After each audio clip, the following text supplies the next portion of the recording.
बच्चों, देखिए आज हम फिर आपको 12th जीव विज्ञान में 5वें अध्याय में वंशागति और विविधता के सिद्धांत वाले टॉपिक में जंतुओं में लिंग निर्धारण समझाएंगे। इससे पहले हमने आपको बताया है कि मानव में लिंग निर्धारण कैसे होता है। अब यहाँ हम बताएंगे कि मानव के साथ साथ अन्य जंतुओं में भी लिंग निर्धारण कैसे होता है, क्या मानव की तरह ही होता है या कुछ अंतर होता है।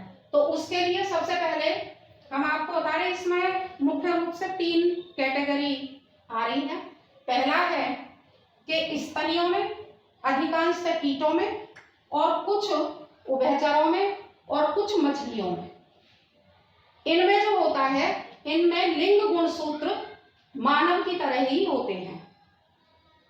तो इनके गुणसूत्रों में मानव के समान लिंग भेद मिलता है। जैसे कि मादा में लिंग गुणसूत्र मान लीजिए XX है।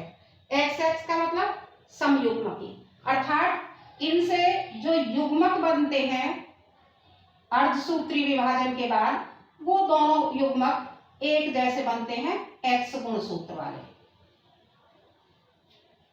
दूसरे नर में ये XY गुणसूत्र हैं। ये कौन से गुणसूत्र हैं? लिंग गुणसूत्र। इनमें XY हैं, जिन्हें हम दोनों अलग अलग तरीके के हैं, इसलिए इनको हम कहते हैं विषम युग्मकी।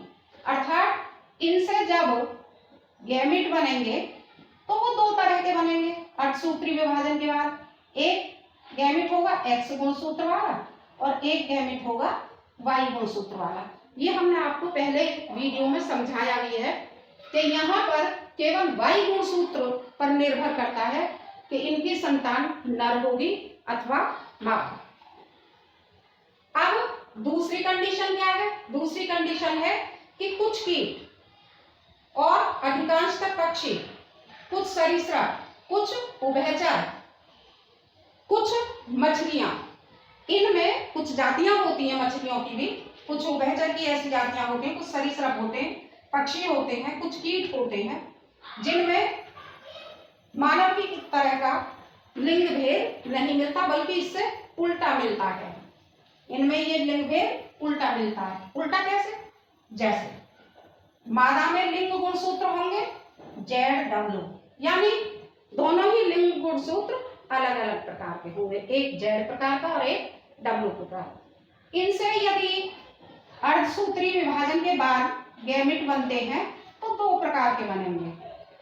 एक जिसमें Z गुणसूत्र होगा और दूसरा जिसमें W गुणसूत्र होगा। जबकि इसमें नर में समयुग्मकी लिंग गुणसूत्र होते हैं, यानी दोनों लिंग गुणसूत्र जो होते हैं वो Z प्रकार के होते हैं।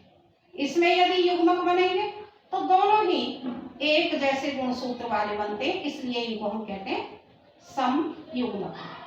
जिनमें अलग अलग प्रकार के बन रहे हैं, XY बन रहे हैं या ZW बन रहे हैं, तो वो हो जाते हैं विषम युग्मकी। और जिनमें समान बन रहे हैं, एक जैसे गुणसूत्र लेके गैमेट बनते हैं, तो वो कहलाते हैं समयुग्मकी। अब यहाँ तो ये उल्टे हो गए कि नर में मादा की तरह और मादा में नर की तरह, दोनों।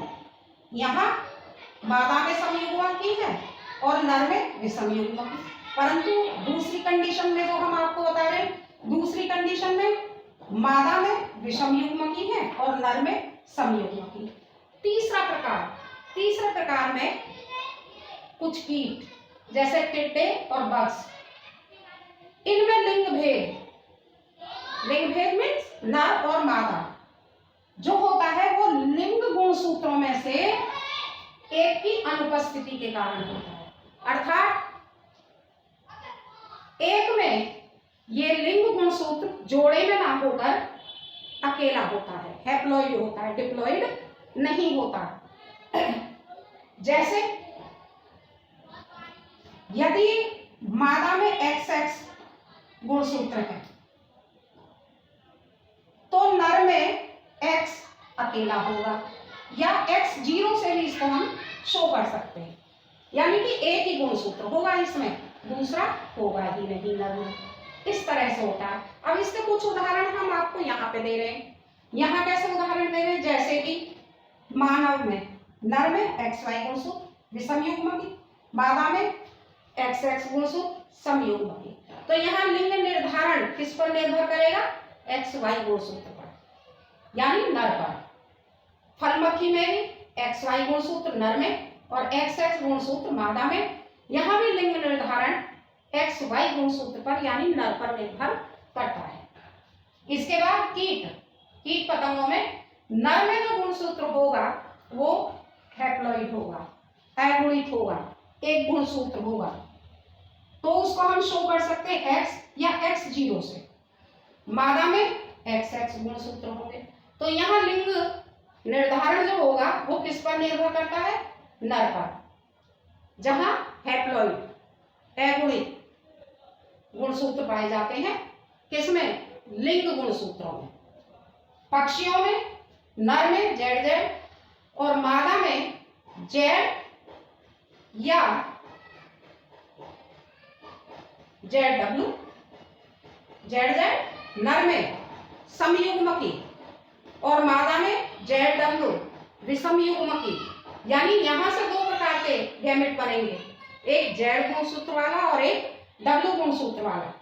तो यहाँ जो लिंग निर्धारण डिपेंड होता है वो किस पर होता है, मादा पर, विषम युग्मकी है।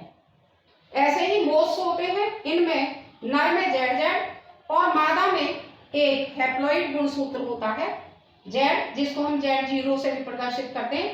तो यहाँ भी जो लिंग का निर्धारण निर्भर करता है वो किस पर करता है, मादा पर। ऐसे ही तितलियों में ZZ समयुग्मकी, किसमें, नर में, और मादा में हैप्लॉइड अगुणित गुणसूत्र मिलता है, जिसको हम Z और Z0 से प्रदर्शित करते हैं। तो तितलियों में भी जो लिंग का निर्धारण है वो किस पर निर्भर करता है, मादा पर। तो इस प्रकार आगे देखिए, इसका एक उदाहरण हम आपको यहाँ पे समझाते हैं। जो हमने बताया कि हैप्लॉइड गुणसूत्र। अब यहाँ हम मधुमक्खी, जिसे हम मधुक भी कहते हैं, उसका उदाहरण लेते हैं। ये मान लीजिए जनक पीढ़ी है। मधुमक्खी में 32 गुणसूत्र होते हैं। तो जब अर्धसूत्र 32 गुणसूत्र होते हैं, इसमें नर में 16 गुणसूत्र होते हैं।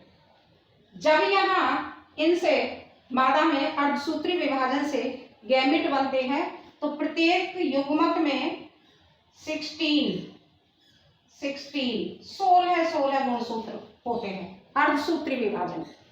लेकिन नर में अर्धसूत्री विभाजन नहीं होता, यहाँ पे विभाजन होता है समसूत्री। और समसूत्री विभाजन के बाद जो गैमेट बनते हैं उनमें 16 गुणसूत्र होते हैं।